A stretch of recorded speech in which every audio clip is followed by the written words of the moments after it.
राष्ट्रीय जनता दल के राष्ट्रीय प्रवक्ता सह तमिलनाडु के पूर्व डीजीपी करुणा सागर शनिवार को मुजफ्फरपुर पहुंचे, जहां उन्होंने मीडिया से बात करते हुए एनडीए पर जमकर हमला किया। उन्होंने कहा कि इनके पास नाम का गठबंधन है जिसके एक नेता है, हमारे पास कई चॉइस है।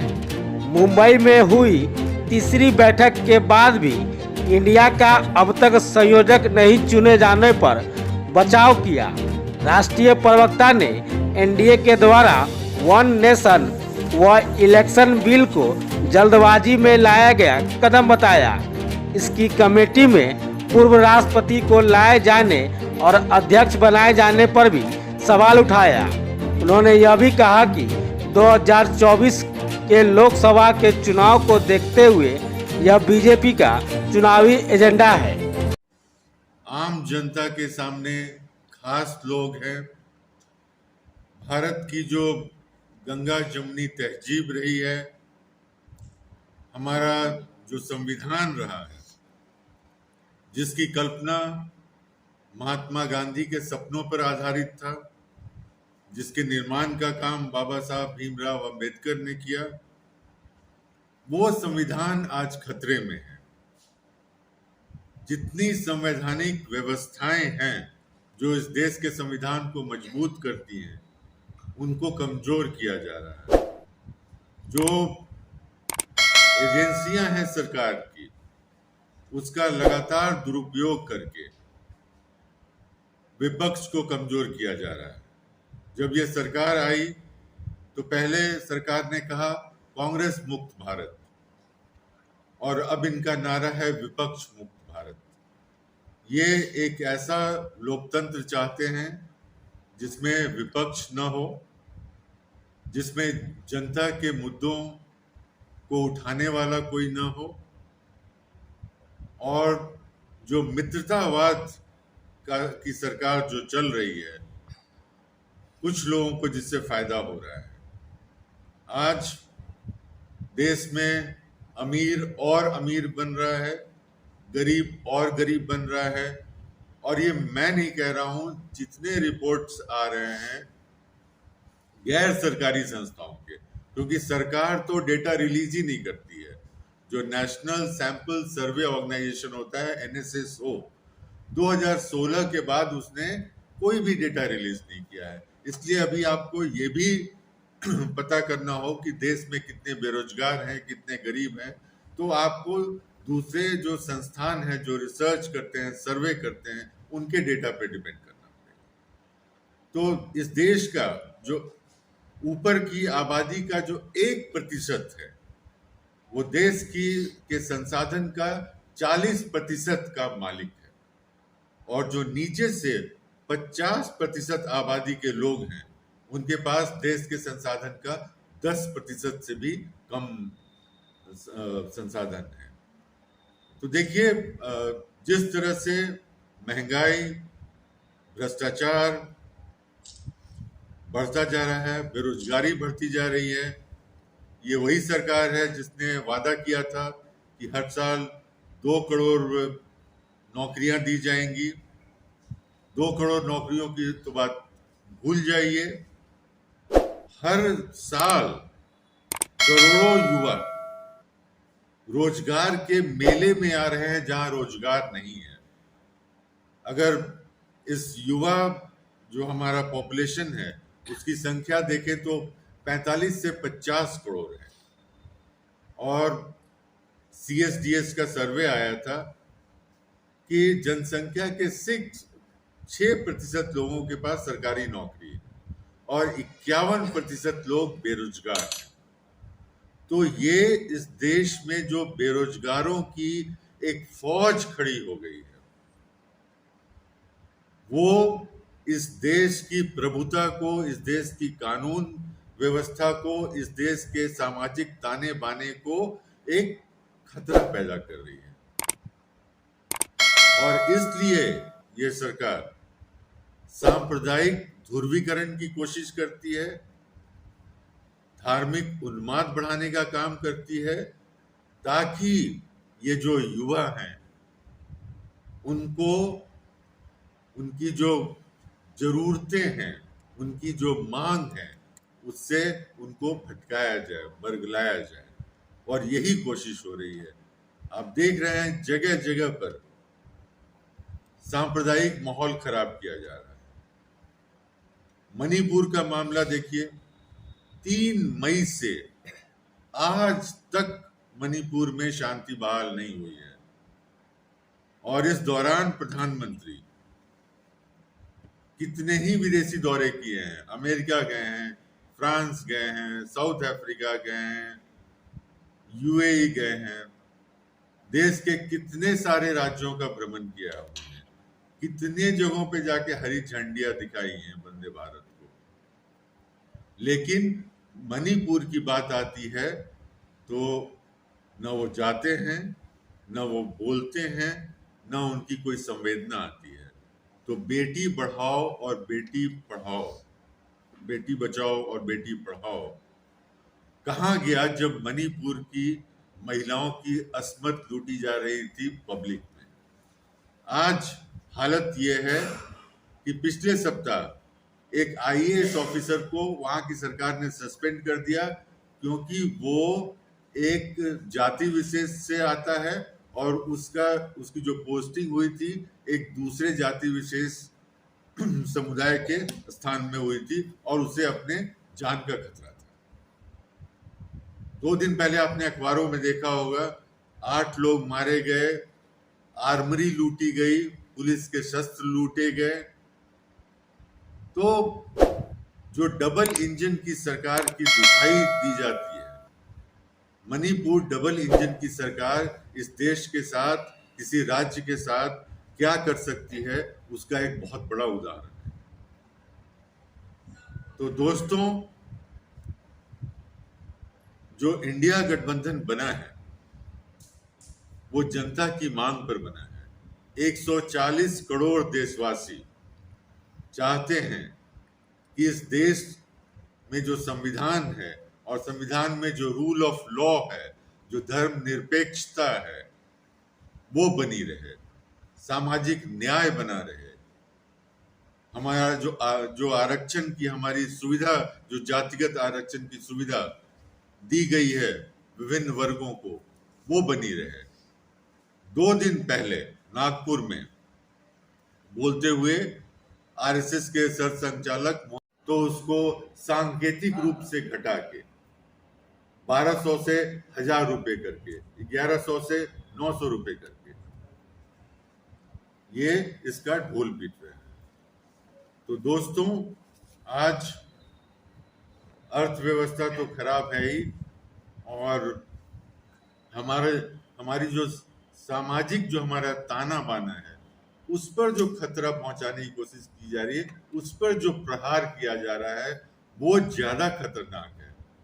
क्योंकि अगर लोगों के दिमाग को आप खराब करेंगे तो उसको ठीक करने में समय लगता है।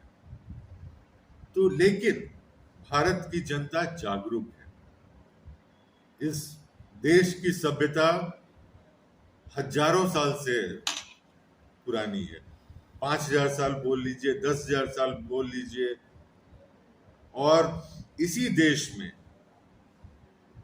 हर तरह के लोग बाहर से आए। हम लोगों ने सबका समावेश किया, सभी धर्मवासी यहाँ आए और सभी ने भारत को अपनी भूमि बनाया। तो जनता इनके खेल को समझ गई है, क्योंकि ये जनता की मांगों को पूरी करने में सक्षम नहीं है, इसलिए ओछी राजनीति की जा रही है। और आज जनता ने मन बना लिया है, और इसको अगर देखना है, जनता की भावनाओं को देखना है, तो सोशल मीडिया जिसका इस्तेमाल आप लोग मुझसे भी ज्यादा करते हैं, आप देखते होंगे कि सोशल मीडिया में जिस तरह के पोस्ट आते हैं, उससे जो परिवर्तन इस समय हो रहा है समाज में, वो दिखाता है। और जो इंडिया गठबंधन बना है, जनता के डिमांड पे बना है, क्योंकि 2019 के चुनाव को भी ले लीजिए तो उस समय बीजेपी को 37% वोट मिला था, और विपक्ष के पास 63% वोट था। लेकिन चूंकि विपक्ष एकजुट नहीं था तो वो वोट बट गए और बीजेपी सत्ता में आ गई। आज जनता की मांग है कि ये जो 63% है वो एकजुट हो, और इसी मांग को के मद्देनजर इंडिया गठबंधन का निर्माण हुआ है, जिसमें इस देश के सभी मुख्य। लेकिन चेहरा कौन होगा प्रधानमंत्री का उसमें? मैं अपनी बात खत्म कर लूं उसके बाद शुरू करूं या अभी क्वेश्चन नहीं ले नहीं, लूं? क्वेश्चन की है कि मैं खत्म ही करने जा रहा हूं। तो जैसे हमारे नेता तेजस्वी जी ने परसों मुंबई में कहा था कि अगर हम एक साथ नहीं आते हैं तो देश की जनता हमें माफ नहीं करेगी। तो इसलिए हम जन भावनाओं का कद्र करते हुए, जनादेश को मानते हुए, जनता की आज्ञा को मानते हुए और जन सेवक के रूप में कार्य करने के लिए इस गठबंधन का निर्माण हुआ है।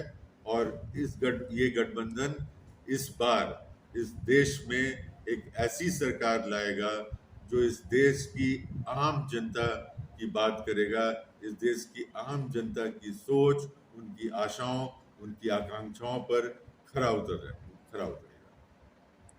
जी जी वन इलेक्शन ये बिल आने वाला है, आरजेडी के राष्ट्रीय प्रवक्ता अपने नाते इस बिल को कैसे देखते हैं? देखिए, पहली बात कि ये बिल आ रहा है, ये बात कहीं आधिकारिक रूप से कही नहीं गई है। कयास जी एक कमेटी बनी है, और देखिए देश के इतिहास में कितना हास्यास्पद है कि पहली बार एक पूर्व राष्ट्रपति को एक ऐसे कमेटी का अध्यक्ष बनाया गया है जो सरकार के लिए काम करेगी। आज तक भारत के इतिहास में ऐसी घटना नहीं हुई है। दूसरी बात, अगर कल को ये बिल के रूप में लाने की कोशिश भी की जाए तो कम से कम 5 संवैधानिक संशोधन की जरूरत है, और इस संविधान के संशोधन के लिए दोनों हाउस में 2/3 मेजॉरिटी चाहिए, जो बिल्कुल कहीं दूर दूर तक नहीं है। तीसरी बात, इसको रेटिफाई करने के लिए, क्योंकि ये इंडिया के फेडरल स्ट्रक्चर से संबंध रखता है, जो हमारा संघीय ढांचा है उससे संबंध रखता है, कम से कम आधे राज्यों की सहमति चाहिए, वो भी लेना मुश्किल है। तो 8 साल से इस तरह का ट्रायल बलून उड़ाया जा रहा है और आगे भी उड़ाया जाएगा। मेरी ये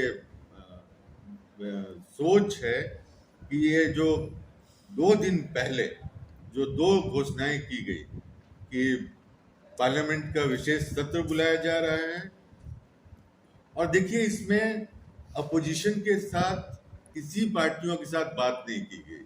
संसदीय कार्य मंत्री प्रहलाद जोशी ने ट्वीट किया, ट्वीट के माध्यम से बताया कि 18 सितंबर से 5 दिन का पार्लियामेंट का विशेष सत्र होगा।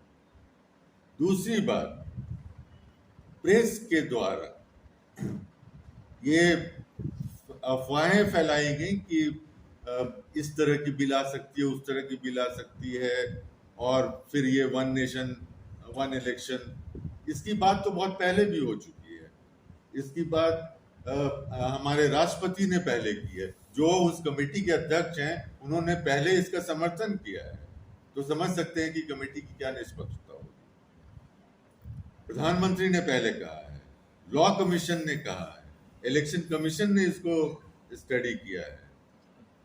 तो जैसा हमने कहा कि ये मौजूदा जो संवैधानिक जो ढांचा है इस समय, तो ये बिल पास करवाना संभव है। ये सिर्फ इसलिए किया गया था ताकि जो देश में इंडिया गठबंधन, राज्य की अपनी स्थिति, और खासकर अगर आप दक्षिण के राज्यों को लें, पश्चिम के राज्यों को लें, उत्तर भारत के राज्यों को लें, उत्तर पूर्वी राज्यों को लें, तो सबकी अपनी अपनी समस्याएं हैं, अपना अपना तरीका है।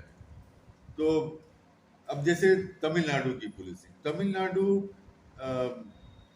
प्रेसिडेंसी सिस्टम में डेवलप हुआ था और उसका जो एडमिनिस्ट्रेटिव सिस्टम है काफी कुछ उससे ड्रॉ करता है और एक सशक्त प्रशासन शैली वहां पर है, चाहे वो पुलिस का हो, सिविल एडमिनिस्ट्रेशन का हो। उससे थोड़ा कमतर है। बिहार का अलग बैकग्राउंड रहा है, इसका हिस्टोरिकल ग्रोथ अलग रहा है, इसका काम करने का तरीका अलग रहता है। अब जैसे यहाँ पे आईएएस ऑफिसर जो कमिश्नर होते हैं, तमिलनाडु में कमिश्नर नहीं होते हैं। अब तमिलनाडु में 7-8 पुलिस कमिश्नरेट्स हैं, जो जितने शहर हैं लगभग सारे कमिश्नरेट हैं। बिहार में पुलिस कमिश्नरेट सिस्टम नहीं आया, तो बहुत सारे अंतर हैं दोनों। चेहरे पर बात चल रही थी, आप लोग 3 बैठक की, लेकिन एक कन्वेनर भी नहीं, चेहरा क्या मतलब जनता कहते इस चीज को कि मोदी इतना बड़ा लोकप्रिय चेहरा और फिर 28 पार्टी होते हुए किसी चेहरे को नहीं देता। देखिए, पहली बात तो भारत में प्रेसिडेंशियल इलेक्शन नहीं होता है जैसे अमेरिका में होता है कि भाई एक रिपब्लिकन पार्टी का कैंडिडेट है, एक डेमोक्रेट है, दोनों के बीच में डिबेट्स होते हैं, जो जनता डिसाइड करती है।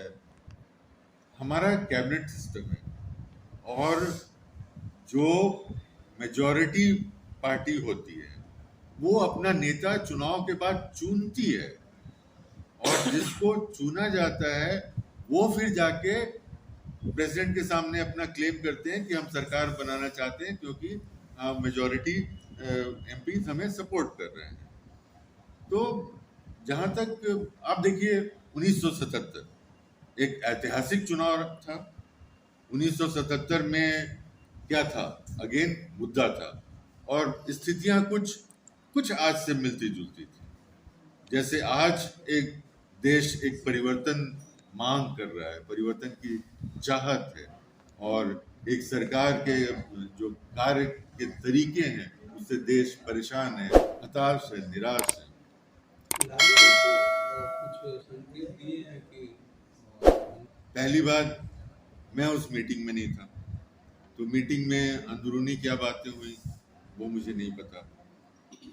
जो बातें बाहर निकल के आई, जो रेजोल्यूशन आया, जो कमेटियां बनी और जितने शीर्ष नेताओं ने प्रेस को संबोधित किया, तो उसके आधार पर ये सीधा है कि ये जो गठबंधन है, ये गठबंधन इसलिए नहीं है कि इनको प्रधानमंत्री बनना है कि इनको प्रधानमंत्री बनना है। राहुल जी में क्या कमी देखते हैं आप लोग, जबकि वो तो मुख्य विपक्षी तो वही है, राष्ट्रीय पार्टी भी है, तो क्या कमी देखते हैं जो उनको आगे? बिल्कुल कोई कमी नहीं है। इनफैक्ट देखिए, एनडीए में तो एक चेहरा है और पूरा एनडीए एक चेहरे के इर्द गिर्द घूम रहा है और एक इंसान को सत्ता में रखने के लिए एनडीए का निर्माण हुआ है। जबकि इंडिया में अगर आप कल ही देखिए तो 6 मुख्यमंत्री उसमें पार्टिसिपेट किए और बहुत सारे पूर्व मुख्यमंत्री, पूर्व केंद्र मंत्री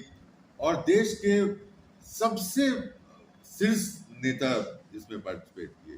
तो अगर आप प्रधानमंत्री की बात करते हैं तो इनमें सभी को प्रधानमंत्री बनने का सभी में गुण है। जिसको ये जिम्मेवारी दी जाएगी, नहीं, जिसको ये जिम्मेवारी दी जाएगी वो प्रधानमंत्री का दायित्व निभा सकते हैं। कहाँ एक और यहाँ इतने सारे लोग, तो हमारे पास तो बहुत चॉइस है। आप देखिए, हर आदमी क्या चाहता है कि हमारे पास चॉइस हो, चुनने की आज़ादी हो। अगर हमारे पास एक ही है तो हम और क्या कर सकते हैं, ऑल्टरनेटिव तो है ही नहीं। तो यहाँ तो बहुलता है नेताओं की और जब समय आएगा, जब हमारे पास जनादेश आएगा तो उसके बाद बिहार में जदयू से सीट शेयरिंग में आप मतलब पहले से अपने आप, ये ऐसी बात है जिसके बारे में मैं नहीं बोल सकता हूँ, क्योंकि आप भी जानते हैं कि महागठबंधन है, इसमें कई पार्टियां हैं और सभी के शीर्ष नेता हैं, हमारे भी शीर्ष नेता हैं। तो ये आपस में बैठ के डिसाइड करेंगे कि कौन कितनी सीट लड़ेगा, कौन कहाँ से लड़ेगा, कौन कैंडिडेट होगा। तो ये सारी चीजें आपको भी प्रक्रिया मालूम है और वैसे ही होगी। ये जो इंडिया गठबंधन का निर्माण हुआ है वो किसी व्यक्ति विशेष के खिलाफ नहीं है। ये देश की मांग है, जनता की मांग है, और आज मुद्दा बनाम मोदी है, सांप्रदायिक सौहार्द बनाम सांप्रदायिक